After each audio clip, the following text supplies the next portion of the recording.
The Warbeast was a nightmare made real. It stood 3 times taller than a man, its armored hide bristling with jagged spikes. Its claws could tear through steel, and its teeth could crush bones like dry twigs. It did not feel pain, did not feel fear. It only obeyed one voice, the voice of Queen Helena, the ruler of the stars. On the mining planet Crimson 9, the air smelled of smoke and blood. The resistance had tried to fight back. It hoped to break free from the Queen's iron grip. Yeah, but now, their hopes were dying as fast as their soldiers. Captain Kyle Vance wiped sweat from his brow, his rifle trembling in his hands. Around him, the last of his men were falling. The Warbeast moved like a storm, unstoppable, crushing everything in its path. "Fall back," Kyle shouted. But it was too late. The Warbeast lunged, its massive claws swiping through the air. A soldier named Daniel Brooks barely had time to scream before he was thrown aside like a broken toy. The ground shook as the beast roared, its glowing yellow eyes scanning for more prey. Kyle fired his last shot. The bullet bounced off the Warbeast's hide like a pebble hitting stone. The creature turned its head slowly, locking onto him. Kyle's breath caught in his throat. This was it. Then a small voice cut through the chaos. "Hey," the Warbeast paused. Kyle turned his head, his heart pounding. Standing in the middle of the ruined street was a little girl. She couldn't have been more than 7 years old, her clothes dusty, her dark hair tangled. She held a small, scruffy dog in her arms. The Warbeast stared at her. The girl didn't run. She didn't scream, just tilted her head like she was looking at a stray animal. The beast took a step forward. Kyle wanted to shout at her to run, but no words came out. The girl took a deep breath. Then, in a clear, steady voice, she said one word. "Sit." Silence. For a moment, nothing moved. Then the Warbeast lowered itself. Slowly, like an old dog obeying its master, it sat down. Kyle's mouth fell open. The remaining soldiers froze, their weapons still raised but forgotten. The little girl smiled. The Warbeast stayed where it was, somewhere far above, in the stars. Queen Helena watched through her drones, and, for the first time in her life, she felt something cold twist in her stomach. Fear. The air on Crimson 9 was thick with dust and the smell of burning metal. The Warbeast sat motionless, its massive body hunched like a statue. The little girl, Lily, stood before it, her small hand resting on its snout, as if petting a dog. The soldiers around her didn't move. They didn't dare. Kyle Vance slowly lowered his rifle, his fingers numb. He had seen the Warbeast rip through platoons without slowing down. He had watched it shrug off bullets and explosives like they were nothing. But now, it sat like a trained pet, because a child told it to. Lily turned her head and looked at Kyle. "It's okay," she said. "He listens now." Kyle swallowed hard. He wanted to believe her, but the Warbeast was still a monster, and monsters didn't stay tame for long. Across the battlefield, the Queen's soldiers were regrouping. Their black armor gleamed under the red sun as they raised their weapons. They had orders: kill the rebels, reclaim the Warbeast, and silence the girl who had somehow controlled it. A soldier named Greg, one of the last still standing beside Kyle, tightened his grip on his rifle. "We can't fight them all, Captain," he muttered. "Not without a miracle." Kyle glanced at the Warbeast, then at Lily. Maybe they already had one. "Lily," Kyle said carefully. "Can you tell it to protect us?" Lily blinked, then nodded. "Ah!" She turned back to the Warbeast. "Keep them safe," she said, pointing at Kyle and the others. The Warbeast let out a low growl, not angry, but understanding. Then it stood. The Queen's soldiers froze. The Warbeast moved. It was faster than anything that big had a right to be. It crashed into the enemy lines like a living battering ram, claws and teeth tearing through armor. The soldiers screamed, their weapons useless. Some tried to run. None made it far. Kyle watched, his stomach twisting. He had fought the Queen's forces for years, but this wasn't war. This was slaughter. Greg let out a shaky breath. "We should go now," Kyle agreed. But as he turned to gather the survivors, a shadow fell over them. Dropship descended from the smoke-filled sky, its engines roaring. The side doors opened, revealing more soldiers, elite guards, their armor marked with the Queen's crest. At their head stood Commander Rick Holt, his face hidden behind a helmet. He didn't waste time with threats. He raised his gun and fired. Kyle shoved Lily behind him just as the Warbeast lunged. bullets meant for them hit the beast instead, bouncing off its hide. With a roar, it charged. Holt barely had time to shout before the Warbeast was on him. The fight was short. When it was over, the dropship was in ruins, and Holt was gun-swallowed by the beast's fury. The remaining elite guards hesitated, then fled. Silence returned to the battlefield. Lily stepped out from behind Kyle, her eyes wide. The Warbeast turned to her, its muzzle stained with blood. For a moment, Kyle thought it might attack. Instead, it lowered its head. Lily reached out and touched it again. "Good boy," she whispered. The Warbeast closed its eyes, as if soothed by her voice. Kyle didn't understand. None of them did. No. But one thing was clear somehow.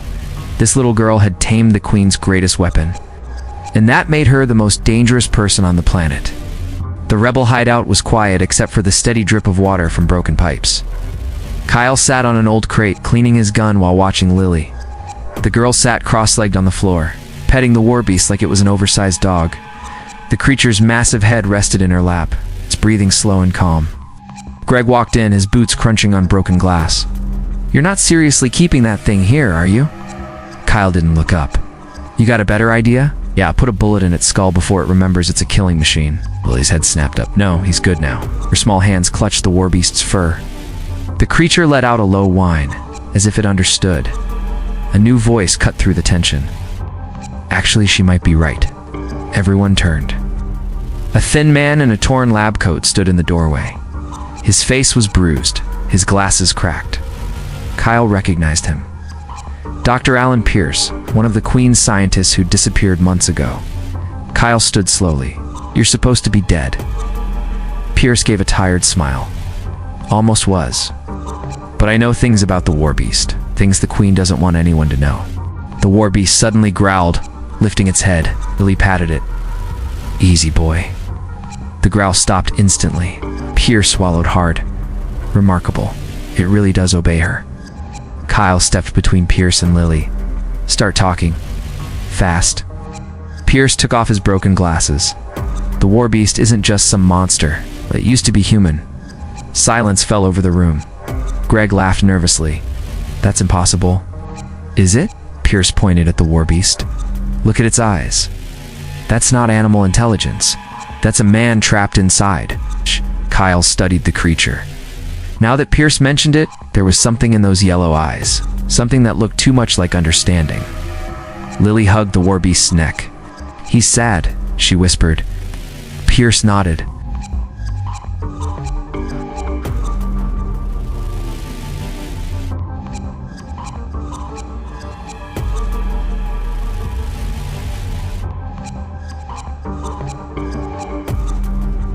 The Warbeast must recognize her on some level. A loud alarm suddenly blared through the hideout. Red lights flashed. Greg ran to the window. Oh hell, the Queen's ships. Dozens of them. Kyle grabbed his rifle. "We need to move now." The Warbeast stood suddenly, nearly knocking Lily over. Its ears flattened against its skull as a deep growl rumbled in its chest. Pierce went pale. They're activating the recall signal, trying to pull it back under their control. Lily grabbed the Warbeast's face. "No, you stay with me." Tears streamed down her cheeks. "You're a good boy, stay." The Warbeast shuddered, its muscles twitching. For a terrible moment, Kyle thought it might turn on them. Then, with a sound almost like a sob, it collapsed at Lily's feet. Outside, the ground shook as drop pods hit the surface. The Queen wasn't taking chances this time. Kyle looked at Lily, then at the trembling Warbeast. "If we're going to survive this, we need to know. Can you make it fight?" Lily wiped her nose. She looked at the creature, then nodded. "Then tell it," Kyle said, loading his gun. "Tell it to protect its family." Lily took a deep breath. She placed both hands on the Warbeast's head and spoke one word. "Guard." The Warbeast's eyes snapped open, and for the first time they looked almost human. The ground shook as the Queen's drop pods exploded open. Dozens of black-armored soldiers poured out, their weapons glowing red-hot. At their front stood General Cole, his scarred face twisted in a sneer. "Bring me the girl," he roared. "The beast is ours." Inside the ruined building, Kyle pressed against the broken window. "We can't fight that many."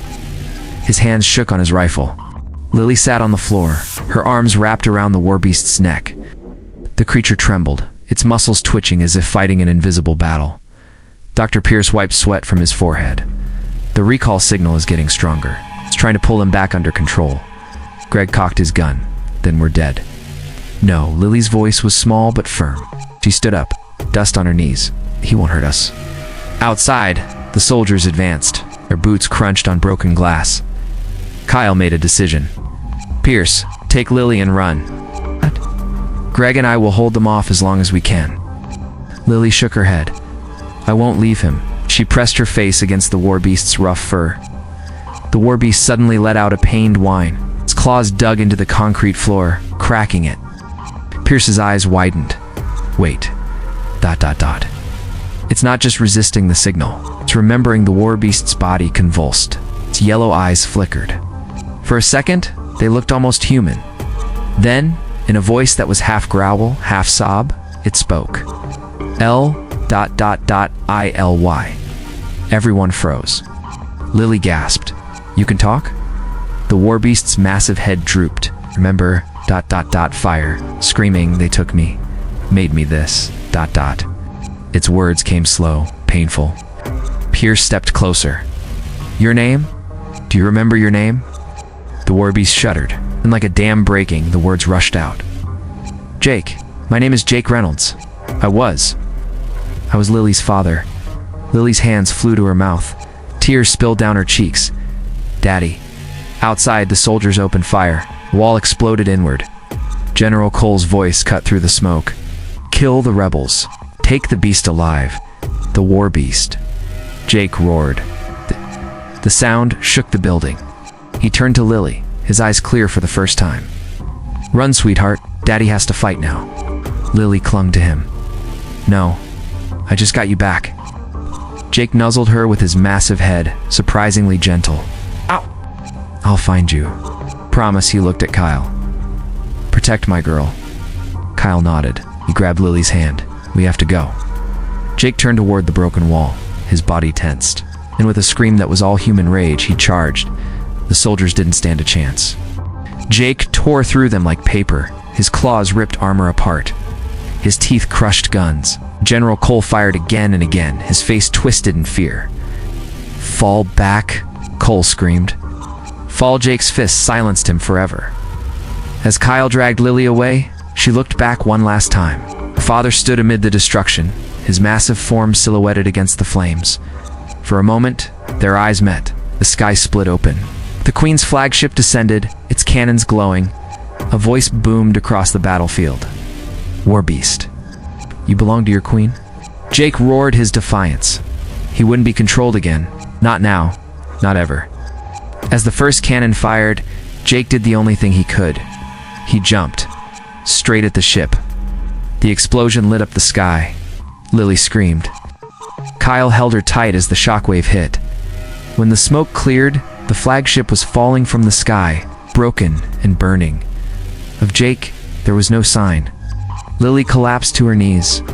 Daddy. Kyle looked at the wreckage, then at the crying girl. He made a silent vow. They would make the Queen pay. Smoke filled the sky over Crimson 9. The Queen's flagship burned as it crashed in the distance. But Lily didn't care. She sat in the dirt, tears cutting clean lines down her dusty face. Her father was gone. Again, Kyle knelt beside her. Lily, we need to move. More ships will come. She shook her head. Not without Daddy. A loud groan of metal made them all look up. From the wreckage of the fallen flagship, something moved. A huge, broken shape dragged itself forward. Lily's breath caught. Jake crawled toward them. His Warbeast body was ruined. One arm gone, his fur burned away in patches, but his eyes were clear, human. Lily, ... Double quotes, his voice was weak. He ran to him, not caring about the burns or blood. She threw her arms around what was left of his massive neck. You came back? Jake nuzzled her gently. Told you I would. Dr. Pierce rushed forward, his medical scanner beeping. He won't last long like this. The damage is too severe. Kyle looked at the horizon. We need to get off this planet. Now. Greg pointed to a smoking transport nearby. that might still fly. As they helped Jake move, the ground suddenly shook. A new ship descended, smaller than the flagship, but just as deadly. The Queen's personal shuttle. Queen Helena herself stepped out, her white armor spotless, her cold eyes locked onto Lily. "So you're the child who ruined my weapon," Jake growled, pushing Lily behind him. The Queen smiled. "A Warbeast playing daddy." She raised a control device. "Let's see how loyal you really are." She pressed a button. Jake screamed. His body convulsed as the Queen's signal tore through him. His remaining claws dug into his own head, as if trying to rip something out. Lily cried out, "Stop it! You're hurting him." The Queen laughed. "Ah! That's the point, little girl." Kyle raised his gun, but the Queen's guards aimed theirs faster. Jake was on his knees now, shaking. His eyes flickered between yellow and their original brown. "Lily, run, Lily didn't run. She stepped forward right into the line of fire, her small hands balled into fists. "You're mean," she said to the Queen. "You hurt people. You hurt my daddy. I won't let you anymore." The Queen sneered. "And what will you do, child?" "Say sit again." Lily took a deep breath. Then she spoke the last word her father had taught her back when she was just a baby with a new puppy. The word that meant love and trust and family. Home. Jake's head snapped up, his eyes cleared completely. With a roar that shook the ground, he lunged. Not at Lily, not at Kyle, at the Queen. His massive jaws closed around the control device, and the Queen's hand with it. She screamed as Jake whipped his head, sending her flying into the dirt. Her guards opened fire, but Jake's body shielded Lily. Bullets tore into him, but he didn't stop moving. Kyle and Greg seized the moment, taking down the distracted guards. The Queen scrambled backward, clutching her bleeding arm. "You'll all die for this." Jake stood over her, panting. Blood dripped from his wounds. He looked at Lily one last time, his eyes full of love. Then he collapsed on top of the Queen. The impact crushed her instantly. Silence fell over the battlefield. Lily ran to Jake's side. His breathing was slow, his body broken. But he managed to lift his head just enough to nuzzle her cheek. "Good, girl. Double quotes." Then the light left his eyes. Lily buried her face in his fur and cried. Kyle put a hand on her shoulder. After a moment, she looked up. "Is it over?" Dr. Pierce checked the scanners. "The Queen's fleet is retreating. The outer the Empire will crumble." Greg nodded to the transport. "We should go before they change their minds." As they boarded the ship, Lily looked back one last time. Her father lay at peace. His nightmare finally ended. Kyle lifted her onto the ship. "Where to now?" Lily wiped her eyes. She thought about all the people still under the Queen's rule. All the Warbeasts who might still be trapped like her father. "Everywhere," she said. The engines roared to life.